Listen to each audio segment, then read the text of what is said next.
Bureau chief Shahzad Lashari की report के मुताबिक हिंदू मजहब इख्तियार करने वाली मुअम्मर खातून की जान को ख़तरा, शादीशुदा जोड़ा खौफ के बायस कसम परसी की ज़िंदगी गुजारने पर मजबूर। मज़ीद गुफ्तगू करते हुए इनका कहना था कि इससे कबल हिंदू मजहब से ताल्लुक़ रखने वाली मुअम्मर खातून का नाम था राधा कोहली। हिंदू मजहब के मुताबिक थी, लेकिन कुछ दिनों के बाद उसने इस्लाम से मुतासर होकर इस्लाम कबूल कर लिया, जहाँ उसका नाम इस्लामी नाम सकीना शेख रखा गया। शरीयत के मुताबिक शादी पर हिंदू रिश्तेदार सख्त नाराज़ हैं। ऐसी हरकत पर हम दोनों को कत्ल करना चाहते हैं, इसलिए हमारी तलाश की जा रही है।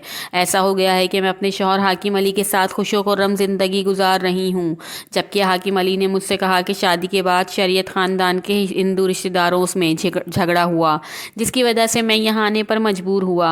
हम शादीशुदा जोड़े के पास पहुँचे और हुकाम से दरख्वास्त की कि वो इस मामले का नोटिस लें और इनकी जान को तहफ़्फ़ुज़ फराहम करें, ताकि वो खुशी और आज़ादी के साथ ज़िंदगी गुजार सकें। Reporter Shahzad Lashari, CCN news Mirpur. छा नालो आहे भाणे ॿुधा? मुझे सस, मुझे सहुरो, मुझे मुड़स भिड़ंदा।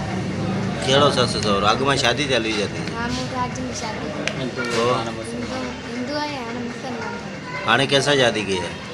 कम था हाणे कंहिंमां ख़तरो आहे? माइटनि तूं ॿुधाव छा मसइलो आहे? शादी की तस्वीर खतरों के माइटन को अच्छा, पापत में धमकी वग़ैरह ॾियनि? नाला ॿुधाए न कंहिंमां कंहिंजा? हा ॿुधा। पहला जी बोली मोहन, कमाल, चाकर।